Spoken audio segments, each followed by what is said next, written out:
Hello दोस्तों, कैसे हैं आप लोग। मैं हूं अंकित प्रजापति और स्वागत करता हूं आपका अपने यूट्यूब चैनल अंकित प्रजापति स्टडी सेंटर में। तो दोस्तों, पिछली वीडियो में हमने आपको प्रश्नावली 4.3 के 7 सवाल बता दिए थे, यानी 7 सवाल मैंने आपको हल करा दिए थे। एकदम 1 बाय 1 पूरे 7 सवाल हमने हल करा दिए हैं, ठीक है। और अब हम लोगों की बारी है 8 नंबर सवाल को हल करने की। तो बहुत बेहतरीन ढंग से समझाएंगे, क्योंकि ये सवाल बहुत इंपॉर्टेंट है, पेपर में पूछता है, इसलिए एकदम धीरे धीरे बताएंगे। आप धीरे धीरे इस क्वेश्चन को आराम से समझिएगा, ठीक है। तो चलिए क्वेश्चन को सबसे पहले पढ़ते हैं और आपको समझाते हैं कि क्वेश्चन दिया क्या है। चलिए देखते हैं। दिया है कि एक रेलगाड़ी एक समान चाल से 360 किमी की दूरी तय करती है। कहा है कि एक रेलगाड़ी है जो एक समान चाल से 360 किमी की दूरी तय करती है। यदि यह चाल 5 किलोमीटर बढ़ा दिया जाए, 5 किलोमीटर प्रति घंटा बढ़ा दिया जाए, तो वह उसी यात्रा को 1 घंटे में कम समय लेती है। तो बताइए कि रेलगाड़ी की चाल थी क्या। कहा है ना कि जो पूरा डिस्टेंस है ना वो 360 किलोमीटर का है। कहा है कि रेलगाड़ी ना एक अपनी चाल से जा रही है। मान लीजिए कि चाल जो है वो x है। फिर कहा है कि अगर हम उसके चाल में 5 किलोमीटर प्रति घंटा की स्पीड थोड़ा सा अधिक कर दें, तब उसकी चाल क्या होगी। तो ना कहा है ना कि 5 किलोमीटर प्रति घंटा अगर अधिक कर देते हैं तो वो क्या करती है, उसको तय करने में 1 घंटा कम समय लेता है। तो कहा है कि हम ये चाल ज्ञात करनी है। अब चलिए देखिए, सबसे पहले आप मान लेंगे कि माना चाल बराबर यक्स। चाल बराबर जब आपने यक्स मान लिया, तो अब बताइए समय बराबर कितना हो जाएगा। समय बराबर कितना होगा, तो एक बात आपने पढ़ा होगा कि चाल बराबर दूरी बटे समय होता है। चाल बराबर दूरी बटे समय होता है, तो दूरी का समय का फार्मूला आ जाता है यहाँ से दूरी बटे चाल, दूरी बटे चाल, ठीक है। ये फार्मूला आपने पढ़ा होगा कि समय बराबर दूरी बटे चाल। तो अब बताइए कि समय हम लोगों को ज्ञात कर रहा है, डिस्टेंस दिया है 360 किलोमीटर, आप लिख लेंगे यहाँ 360। अब देखिए चाल कितनी है, चाल है x, तो ये हो गया x। समझ में आया। फिर देखिए कहा है यदि चाल को 5 किलोमीटर प्रति घंटा बढ़ा दिया जाए, तो आप क्या कीजिए, चाल को 5 किलोमीटर प्रति घंटा बढ़ा दिया जाए, तो यहाँ नया चाल क्या हो जाएगी। अब बताइए, पहले चाल x था, 5 किलोमीटर प्रति घंटा बढ़ा दिए तो चाल हो गया x + 5। समझ में आया। फिर देखिए, अब बताइए नया चाल ये हो गया, तब नया समय भी तो ज्ञात करेंगे। तो आप यहाँ पर लिखेंगे नया समय बराबर। अब देखिए नया समय क्या होगा, पूरा डिस्टेंस था 360, दूरी कितनी थी 360, और चाल कितनी थी आपकी x + 5, ये हो गया आपका समय। अब चलेंगे प्रश्नानुसार हम लोग, ठीक है। एकदम धीरे धीरे समझा रहा हूँ, समझ लीजिएगा, क्योंकि ये बहुत इंपॉर्टेंट है क्वेश्चन, ठीक है। अब ध्यान से अगर आप देखेंगे तो कहा है कि देखिए एक रेलगाड़ी एक समान दूरी से 360 किलोमीटर की दूरी तय करती है। यानी एक रेलगाड़ी है जो समान चाल से 360 किलोमीटर की दूरी तय कर रही है। कहा है कि यदि 5 किलोमीटर प्रति घंटा स्पीड को बढ़ा दिया जाए, तो उसे यात्रा को तय करने में 1 घंटा कम समय लेता है। अब बात बताइए भाई साहब हमको कि यही जो समैया है 360 बटे यक्स आई इक्वल टू 360 बटे यक्स + 5 कर दीजिए। अब बताइए ध्यान से बताइए कि बताइए हई जब दूरी को तय कर रहा था, यानी ये वाली चाल, यानी जो पहली वाली चाल दूरी को तय कर रही थी, तो वो क्या कर रही थी, वो इससे 1 घंटा अधिक समय ले रही है।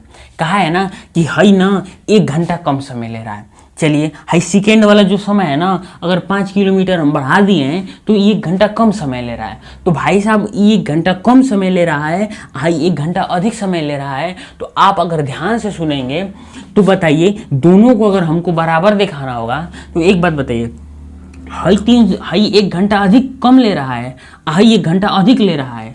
तो अब बताइए आप, नहीं ध्यान से सुनिए, कहा है कि ये वाला ना 1 घंटा अधिक ले रहा है, ये वाला 1 घंटा कम ले रहा है। तो अगर इसमें 1 घंटा और जोड़ देंगे, तो आप बताइए दोनों की स्पीड आपस में बराबर हो जाएगी कि ना हो जाएगी। दोनों की जो समय है वो अब आपस में बराबर हो गई। और अब ध्यान से देखिए, तो ये हो गया 360 बटे यक्स माइनस ये हो गया 360 बटे एक्स प्लस 5 बराबर 1। ठीक है, अब लसर लेना तो आता होगा आपको, नीचे का लसर वही हो जाता है, तो यक्स प्लस 5। अब बताइए ऊपर से ना अगर आप 360 कामन ले लिए होते तो और आसान हो गया होता। तो ऊपर से कहा कीजिए ना 360 कामन ले लीजिए। तो भाई साहब जब 360 कामन ले लेंगे ना तो एक जगह बचेगा 1/x और फिर माइनस एक जगह बचेगा 1/x प्लस 5, भाई बराबर 1 था। इतना समझ में आ गया। अब ध्यान से देखिए, तो हाई हो गया 360, हाई हो गया, देखिए नीचे लॉसर लेंगे तो नीचे का पूरा लॉसर ले लिया जाता है ऐसे में। अब बताइए तिरछा तिरछी गुणा कीजिए, क्योंकि नीचे का नीचे में गुणा किए हैं तो तिरछा तिरछी गुणा करेंगे ना तो x प्लस 5 का 1 में गुणा करेंगे तो x प्लस 5 होगा, ये वाला माइनस ix का 1 में गुणा करेंगे तो x बराबर 1। अब चलिए अब ध्यान देते हैं, ये देखिए यक्स कट गया, बचा कितना 305। भाई साहब बचा 305, तो ई 305 के एक 360 में गुणा, ई 5 का 360 में गुणा कीजिए तो 0 आ 6 5 30, 0 हाथ में लगा 3 आ 5 3 15 3 18 बटे में है क्या हो गया x प्लस 5 इक्वल टू 1। अब तिरछा तिरछी गुणा कीजिए, क्योंकि तिर्यक गुणा आप जानते होंगे, तो तिरछा तिरछी गुणा करेंगे तो है बताइए है 1 का इसमें गुणा करेंगे तो यक्स प्लस 5 हो जाएगा, हाई हो जाएगा 1800। ठीक है, अब इसको इधर ला दीजिए, देखिए x का x में गुणा करेंगे एक्स स्क्वायर, x का 5 में गुणा करेंगे 5x। अब बताइए प्लस में तो इधर माइनस आके बराबर 0। अब एक बात ध्यान दीजिए, आपको 1800 का गुणनखंड करना है और 1800 का गुणनखंड करने के बाद आपको इसको इस प्रकार सिंबल करना है कि जोड़ने या घटाने पर कितना है 5 आए, लेकिन गुणा करने पर कितना आना चाहिए, गुणा करने पर आना चाहिए 1800। तो सबसे पहले आप 1800 को गुणनखंड करेंगे। तो भाई साहब अगर आप 1800 को गुणनखंड करेंगे तो हमने गुणनखंड नियम पहले ही पढ़ा दिया है और मैंने ये भी आपको बता दिया है कि गुणनखंड से कैसे निकालते हैं। तो मैं डायरेक्ट आपको बता दे रहा हूँ, क्योंकि मुझे देखकर ख्याल आ गया कि इसको कैसे डायरेक्ट करेंगे। ध्यान से देखिए, अगर आप 40 में 45 घटा देते हैं, मतलब 45 में 40 घटा देते हैं, कितना बचेगा? ध्यान से देखिए, 45 में अगर 40 घटा देंगे तो कितना बचेगा? 5 बचेगा। अगर ध्यान दीजिए 45 का 40 में गुणा कीजिए तो है 0, 5 को 20, हाथ में लगा 2, 4 को 16, 2 18, 1800 हो गया कि ना हो गया? हो गया। तो आप यहाँ पर 45-40 कर सकते हैं। ये मैंने एक अंदाज लगाया अपने से कि इसका इतने में मल्टीप्लाई करेंगे तो इतने के नज़दीक जा रहा है, इससे इसमें घटाएंगे तो इतना आ गया। लेकिन आपको पेपर में क्या करना है, पहले इसका गुणनखंड निकालना है, उसके बाद उसके जो गुणनखंड आएंगे उनसे आपको जोड़ना और घटाना है। ठीक है, तो अब चलिए, अब मैं इसे मिटा देता हूँ और देखते हैं। ये है यक्स स्क्वायर। अब हमने क्या बताया कि 5 को क्या लिख सकते हैं, तो 5 को आप लिख सकते हैं 45 माइनस 40 x माइनस 1800 बराबर 0। अब ध्यान दीजिए, हाई है यक्स स्क्वायर प्लस हाई अंदर जाएगा यक्स, हाई हो जाएगा 45 x माइनस 40 x माइनस 1800 बराबर 0। इतना अगर आपको भाई साहब समझ में आ गया होगा तो दो का पेयर लेके कामन लीजिए। इसमें से आप क्या करेंगे, यक्स कामन लेंगे तो क्या बचेगा यक्स प्लस 45, और इसमें से आप माइनस 40 कामन ले लीजिए तो बताइए है यक्स, माइनस माइनस हो जाएगा प्लस, 40 का 40 का 1800 में भाग देंगे ना तो 45 आएगा। 40 का 1800 में भाग देंगे कितना आएगा? 45। आई हो गया 0। अब पूरे में अगर कामन देखेंगे तो पूरे में कामन आपको दिख रहा होगा x प्लस 45, अब बच गया क्या x माइनस 40 बराबर 0।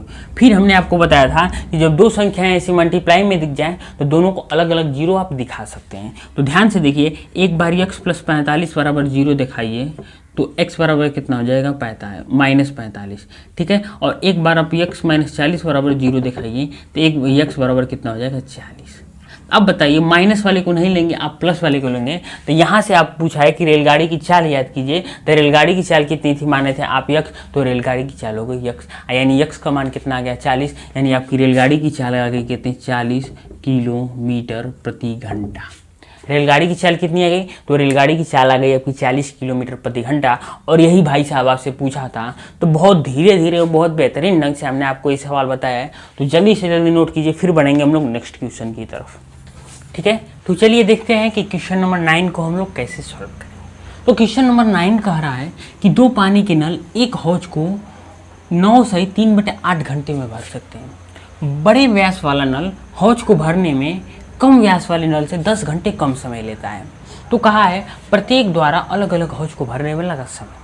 तो एक बात ध्यान दीजिए कि बड़ा वाला ना 10 घंटे कम समय ले रहा है, किसे से? छोटे वाले से। तो बताइए, अगर आप मान लें छोटे वाले व्यास को भरने में लगा समय, मान लें कि माना छोटे व्यास वाले को भरने में लगा समय बराबर यक्स। आपने मान लिया कि छोटे व्यास वाले को भरने में लगा समय यक्स। तो बताइए बड़ा वाला छोटा वाले से 10 घंटा कम समय ले रहा है, तो बताइए तब बड़ा वाला कितना हो जाएगा? तो छोटे वाले से कम समय ले रहा है, तो छोटे वाले में से अगर 10 जोड़ देंगे तो बड़ा वाला का निकल जाएगा ना। आप लिखेंगे बड़े व्यास वाले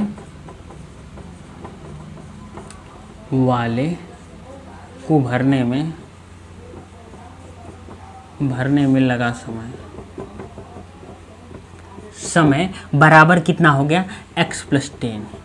अब ध्यान दें, हमें एक घंटे का निकाल कर चेक करना है। क्या हमें 1 घंटे का निकाल कर चेक करना है कि 1 घंटे को भरने में दोनों को कितना समय लगेगा? तो अगर ध्यान दें तो हम सीधे प्रश्नानुसार कर दे रहे हैं, डायरेक्ट एकदम शॉर्टकट बता रहे हैं, प्रश्नानुसार। ठीक है, 1 घंटे में बताइए कि x को भरने में कितना समय लगेगा, 1 घंटे में x + 10 को भरने में कितना समय लगेगा। जबकि कहा है कि 2 नल 9 से 3/8 घंटे में भर सकते हैं। तब बताइए 1 घंटे में हाई छोटका वाला 1/x भरेगा, जबकि 1 घंटे में हाई बड़का वाला 1/x + 10 भरेगा। कहा है कि दोनों मिल के ना 1 घंटा में कितना भर रहे हैं, तो 9 कितना हो जाएगा? 72। अब 72 3 75, यानी 75/8 भर रहे हैं। बस इतना ही कहा है, इतना सॉल्व कर देंगे हो जाएगा आपका। चलिए सॉल्व करते हैं। देखिए नीचे लसा लेंगे तो ही हो जाएगा x + 10। देखिए ऊपर कितना आ जाएगा? ऊपर ही आ जाएगा x + 10, हाई चला जाएगा x बराबर कितना हो गया? ऊपर ही 8 चला जाएगा तो 8 हो जाएगा 75। ठीक है, इतना अगर आपको भाई साहब समझ में आ गया होगा तो अब बताइए, देखिए x 2x हो जाएगा +10 बटे में x + 10 बराबर 8/75। अब तीछा तीछी आपको यहाँ पर गुणा कर देना है। ठीक है, तो भाई साहब अगर आप तीछा तीछी यहाँ पर गुणा करते हैं तब क्या होगा वो ध्यान से देखें। तब 75 का 2 में गुणा करते हैं तो कितना होगा? 75 का 2 में गुणा होगा आपका 150 x प्लस 75 का 10 में गुणा करेंगे तो 750 होगा बराबर। अब बताइए 8 का x में गुणा करेंगे तो 8x, 8x का x में करेंगे तो 8x², 8 का x में करेंगे तो 8x, 8 का 10 में गुणा करेंगे तो 8 × में 80x।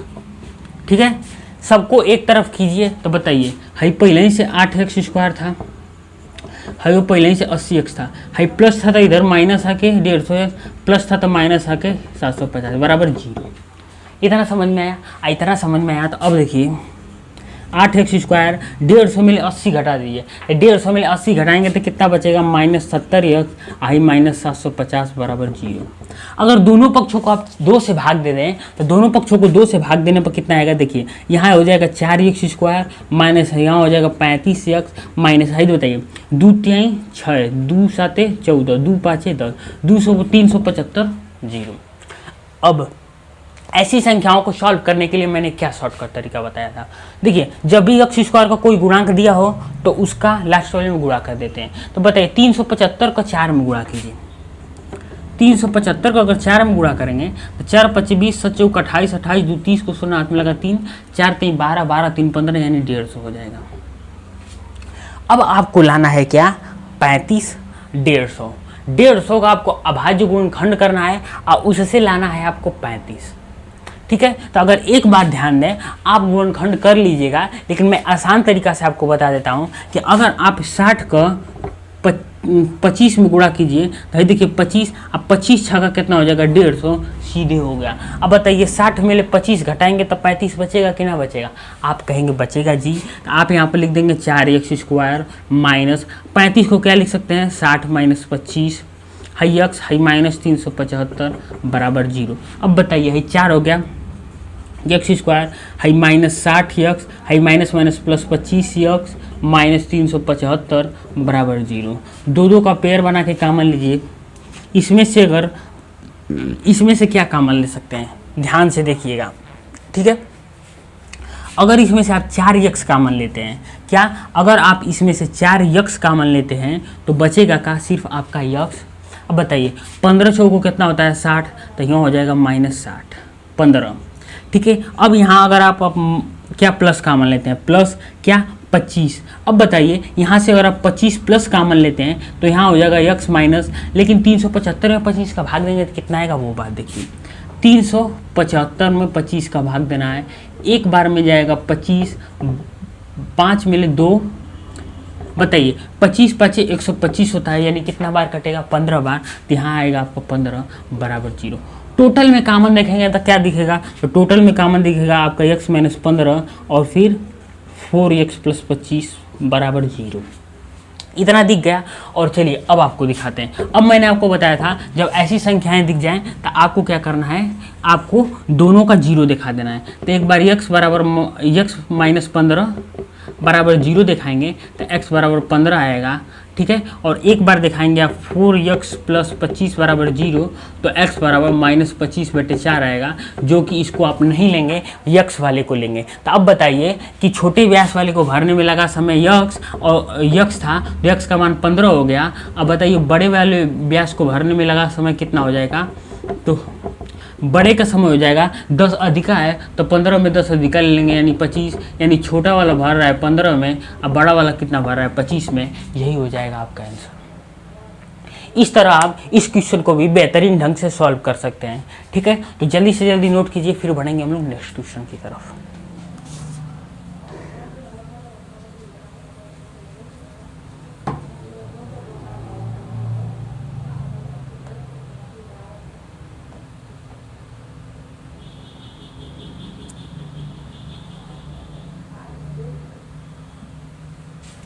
चलिए तो अब तक आपने नोट कर लिया होगा, और अब बढ़ते हैं हम लोग नेक्स्ट क्वेश्चन की तरफ, और नेक्स्ट क्वेश्चन को देखते हैं कैसे सॉल्व करेंगे, ठीक है। तो नेक्स्ट क्वेश्चन है हम लोगों का 10 नंबर क्वेश्चन कहा है कि मैसूर और बेंगलोर के बीच 132 किलोमीटर यात्रा करने में मैसूर और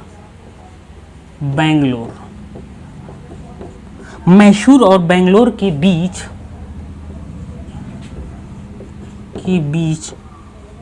132 किलोमीटर यात्रा करने में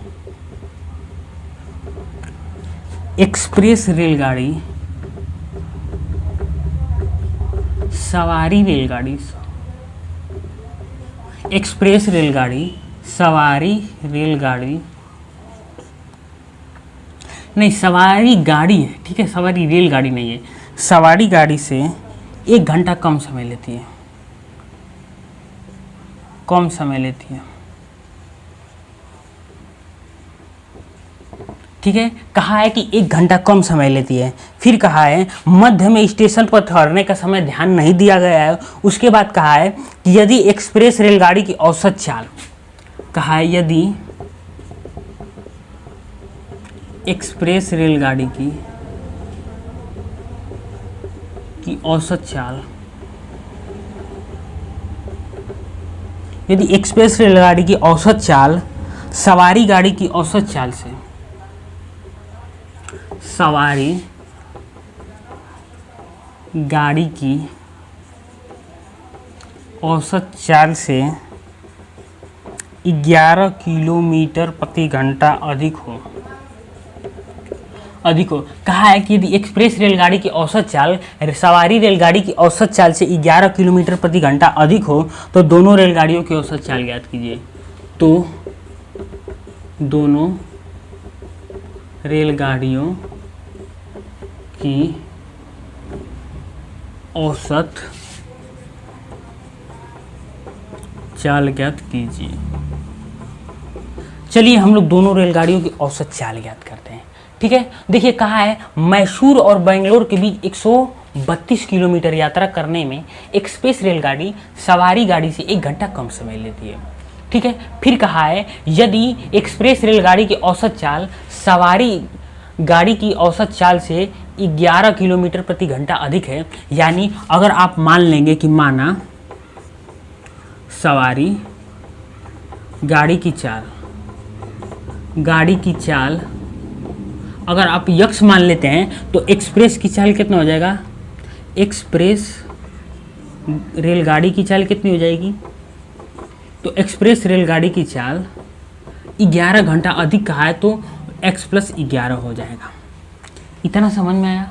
उसके बाद ध्यान देंगे, अब बताइए आपको इतना चाल लगा है लेकिन आपको क्या दिया है, 1 घंटा कम समय लेता है, यानी घंटा दिया है यानी समय दिया है, तो आपको भी इसको समय में बदलना होगा। तो अब बताइए इसका अगर समय में बदलेंगे, सवारी गाड़ी की समय यानी सवारी गाड़ी से जाने में लगा समय, तो सवारी गाड़ी में जाने से लगा समय कितना हो जाएगा, तो सवारी गाड़ी में जाने में लगा समय। अब बताइए समय बराबर का होता है, तो हमने बताया है दूरी बटे चाल। दूरी है आपकी 132, चाल है आपका यक्स यानी 132 बटे यक्स। तो इसी प्रकार आपका एक्सप्रेस, ठीक है, इसी प्रकार एक्सप्रेस रेलगाड़ी से जाने में लगा समय कितना हो जाएगा, 132 बटे यक्स + 11। ठीक है। उसके बाद ध्यान से अगर प्रश्नानुसार देखेंगे, कहा है कि जो सवारी गाड़ी है ना उसे 1 घंटा कम समय लेता है। कौन एक्सप्रेस वाली, तो सवारी गाड़ी है 132 बटे यक्स बराबर 132 बटे 11 + 1। अब बताइए रेलगाड़ियाँ जो एक्सप्रेस वाली है ये 1 घंटा कम समय लेती है, तो दोनों को बराबर करने के लिए अगर हम 1 घंटा इसमें जोड़ दें तो कोई दिक्कत, आप कहेंगे नहीं दिक्कत। प्लस में था, इधर भेजिए माइनस में, 132 बटे यक्स माइनस 132 बटे x + 11 बराबर 1। ठीक है, ध्यान दीजिए यहाँ से आप ऊपर से 132 कॉमन ले लीजिए तो क्या बचेगा, 1/x माइनस 1/x + 11 बराबर 1। है बताइए 132 और नीचे यक्स का गुणा कीजिए, नीचे यक्स + 11 हो जाएगा, तिरछा गुणा करेंगे तो x + 11 और इसका माइनस यक्स बराबर 1। अब ध्यान से देखिए तो यक्स कट जाएगा। तब बताइए 132 का 11 में गुणा कीजिए, तो भाई साहब 132 का 11 में गुणा करेंगे तो कितना होगा, 2 3 2 5 3 1 4 और 1। ठीक है, 132 का 11 में गुणा करेंगे तो 1 4 5 2 आएगा। ध्यान से देख लीजिए, देखिए 2 3 1 2 3 1, देखिए 2 5 4 1। अब देखिए बटे में यक्स का इसमें गुणा कीजिए, यक्स + 11 बराबर 1। अब तिरछा गुणा करेंगे तो यक्स + 11 बराबर इतना आ जाएगा। और अब बताइए यक्स का यक्स में गुणा कीजिए, x² + 11 यक्स प्लस है तो -1452 बराबर 0। ये हो गया ये आपका समीकरण, द्विघात समीकरण। अब इस द्विघात समीकरण को आपको कैसे सॉल्व करना है ये बताइए आप मुझे। तो सबसे पहले आपका काम क्या होगा, तो सबसे पहला काम होगा आपका जो 1452 है उस 1452 का अभाज्य गुणनखंड करना। तो 1452 का अभाज्य गुणनखंड करना कितना आसान है वो मैं आपको बताता हूँ। ठीक है, तो 1452 दिया है ना, तो 1452 का अभाज्य गुणनखंड करेंगे तो कितना होगा। ठीक है, क्या 14 और 52 का अभाज्य गुणनखंड करेंगे तो कितना होगा। तो अब बताइए, देखिए 1452 का अभाज्य गुणनखंड के देख लीजिएगा तो आपका 33 और अगर 44, अगर ध्यान से देखें 33 का 44 में गुणा करेंगे तो कितना होगा, तो 33 का 44 में गुणा करेंगे तो आपका 1452 आसानी तरीके से आ जाएगा। और अब बताइए अगर 44 में 33 घटा देंगे तो आपका 11 आ जाएगा कि ना आ जाएगा, आ जाएगा। चलिए तो हई हो गया x², हई हो गया प्लस 44 माइनस 33 यक्स माइनस 145 52 0। अब बताइए हई x² प्लस हई हो जाएगा 44 यक्स माइनस 33 x माइनस 1452 0। दो का अगर पेयर लेंगे भाई साहब तो यक्स यहाँ बचेगा, तो यक्स कामन लीजिए तो यक्स माइनस 44 यक्स प्लस 44 हो जाएगा। यहाँ माइनस अगर 33 कामन लेंगे तो x माइनस यहाँ 44 हो जाएगा, प्लस 44 बराबर 0 क्योंकि माइनस माइनस प्लस हो जाएगा। अब बताइए टोटल में कामन दिख रहा है आपको x प्लस 44, अब बचा का x माइनस 33 बराबर 0। अब ऐसी बात आए कि दो गुणनफल में वो बराबर 0 हो तो आप अलग अलग 0 दिखा सकते हैं। तो चलिए x + 44 बराबर 0 तो x बराबर -44, एक x - 33 बराबर 0 तो x बराबर 33। इसको नहीं लेंगे, इसको लेंगे, माइनस वाले को नहीं लेंगे, प्लस वाले को लेंगे। आपकी सवारी गाड़ी की चाल कितनी हो जाएगी? तो सवारी गाड़ी की चाल हो जाएगी 33। एक्सप्रेसवे की चाल कितनी हो जाएगी? एक्सप्रेसवे की चाल हो जाएगी 44। इतना समझ में आया? तो जल्दी से जल्दी नोट कीजिए, फिर बढ़ेंगे हम लोग नेक्स्ट क्वेश्चन की तरफ और बहुत बेहतरीन ढंग से हम लोग नेक्स्ट क्वेश्चन को सॉल्व करेंगे। ठीक है, तो जल्दी से जल्दी नोट कीजिए, जल्दी से जल्दी नोट कीजिए, फिर बढ़ते हैं नेक्स्ट क्वेश्चन की तरफ।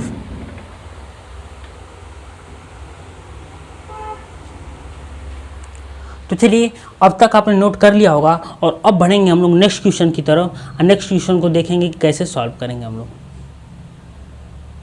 ठीक है, चलिए बढ़ते हैं हम लोग नेक्स्ट क्वेश्चन की तरफ।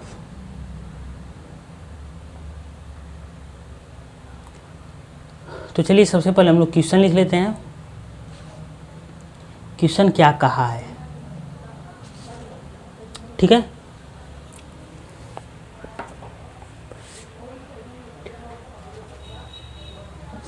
चलिए मिटा दें इसको। चलिए आप कहते हैं तो मिटा ही देते हैं। बहुत गर्मी है भाई साहब, बहुत गर्मी है।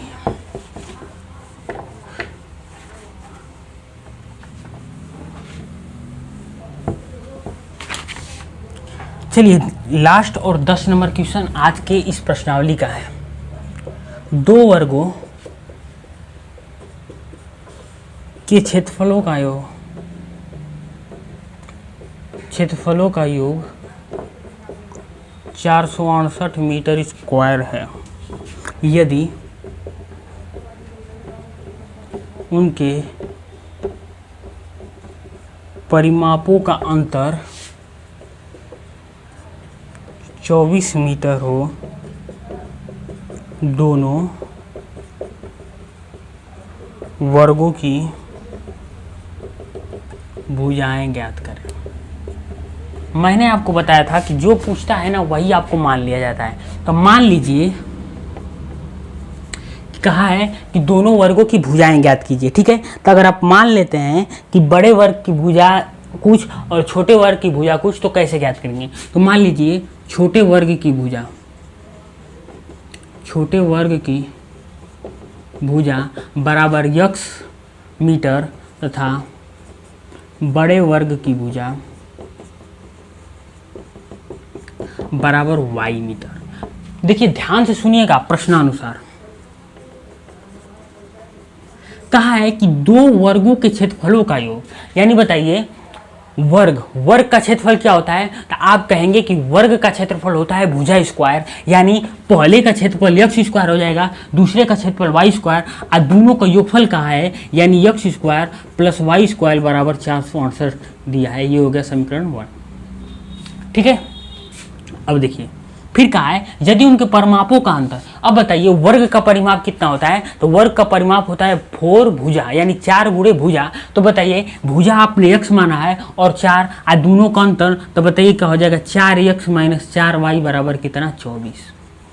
दोनों पक्षों में 4 से भाग दे दीजिए तो x - y बराबर कितना है? 4 × 6 = 24। अब बताइए माइनस उधर भेज दीजिए, x बराबर 6 + y समीकरण 2। ठीक है, x का मान समीकरण 1 में रख दीजिए। तो भाई साहब अगर आप x का मान समीकरण 1 में रखेंगे तो समीकरण 1 में देखिए x की जगह पर क्या लिखेंगे? तो x + y को होल स्क्वायर हाई प्लस y स्क्वायर हाई माइनस 400 माइनस नहीं बराबर 468। बताइए a + b का होल स्क्वायर हो गया, गुणा कीजिए। 6 का होल स्क्वायर 36, y का होल स्क्वायर। अब बताइए 6 दूना कितना होता है? 12y प्लस y का होल स्क्वायर बराबर 468। a + b का होल स्क्वायर पर यहाँ तोड़े हैं, किस पर? a और b का होल स्क्वायर पर। अब ध्यान से दें, देखिए y जुट के हो जाएगा 2y स्क्वायर हाई प्लस 12y हाई हो गया, देखिए प्लस 36 हाई प्लस था ना तो इधर भेज दिए -668 बराबर 0। इतना समझ में आया? अब भाई साहब जब इतना आपको समझ में आ गया, भाई देखिए 2y स्क्वायर प्लस 12y। अब बताइए 468 में ले अगर आप कितना घटाएंगे? 36 घटाएंगे तो कितना बचेगा? देखिए 6 में ले 8 में ले 6 गया, कितना बचा? 2। 6 में ले 3 गया, कितना बचा? 3। 4, कितना बचा 432 बराबर 0। ध्यान से देखेंगे दोनों पक्षों में 2 से कट रहा है तो दोनों पक्षों में 2 से भाग दीजिए तो ये हो जाएगा वाई स्क्वायर, हाई 6y हो जाएगा, हाई माइनस 2 दूना 4 और 16 दूना 32, 216 0। अब आपको 216 का अभाज्य गुणनखंड करना है और आपको किसी भी तरह 6 लाना है। कितना 216 का अभाज्य गुणनखंड कीजिए और किसी भी प्रकार से 6 लाइए। ठीक है, तो चलिए 216 का अभाज्य गुणनखंड हम लोग करते हैं और किसी भी प्रकार से क्या लाते हैं 6 लाते हैं। तो बताइए 216 का अभाज्य गुणनखंड कितना होगा। तो देखिए जो 216 है उसका अभाज्य गुणनखंड कितना होगा 216। अगर बताइए 18 में ले 12 घटाते हैं तो कितना आ जाएगा। 18 में ले भाई साहब अगर आप 12 घटाएंगे तो कितना आ जाएगा। तो देखिए 18 में ले 12 घटाएंगे 6, लेकिन अगर 18 को 12 में गुणा कीजिए क्या 216 आता है। देखिए 12 7 84, 12 बाटे 96 को 6 हाथ में लगा 9, 12 9 कितना हो जाएगा 12 और 9 हो जाएगा आपका 21। 216 आ गया।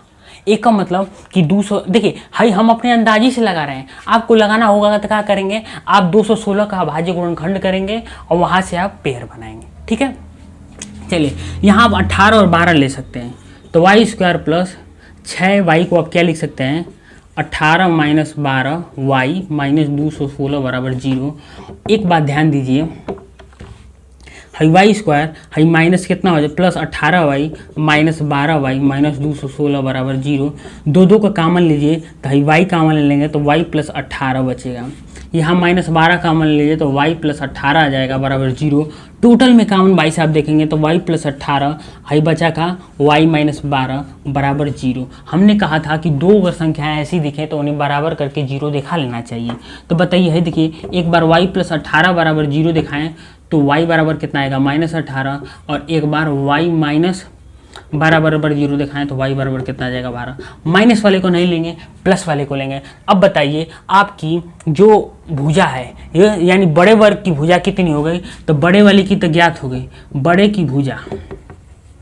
बड़े वर्ग की भुजा हो गई 12, लेकिन आपको छोटे वर्ग की भी पूछा है। ठीक है, तो दोनों की भुजाएं ज्ञात कीजिए। तो बताइए छोटे वर्ग की भुजा यहाँ से ज्ञात कर सकते हैं। x बराबर 6 प्लस वाई दिया था तो x बराबर 6 प्लस वाई का मान 12 तो x बराबर हो जाएगा 18। यानी छोटे की भुजा 18 और बड़े की भुजा कितना हो जाएगा y।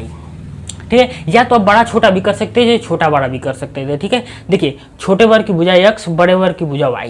ठीक है, तो बड़े वर्ग की भुजा 12 आ गया, छोटे वर्ग की भुजा 18 आ गया। यानी आप यहाँ पर छोटे बड़े पहले बड़ा भी कर सकते थे। ठीक है, और यहाँ छोटा भी कर सकते थे। दोनों बातें आंसर आपका आ गया ना किसी प्रकार। देखिए तो इस तरह आप ऐसे क्वेश्चनों को सॉल्व करेंगे। तो आज हम लोगों ने क्या किया, प्रश्नावली 4.3 का पूरा अध्याय समाप्त कर दिया बहुत अच्छे ढंग से। ठीक है, तो बहुत अच्छे तरीके से मैंने पढ़ाया, मन से पढ़ लीजिएगा क्योंकि इंपॉर्टेंट है, पेपर में आता है। मिलते हैं आपसे नेक्स्ट वीडियो में, तब तक के लिए जय हिंद जय भारत।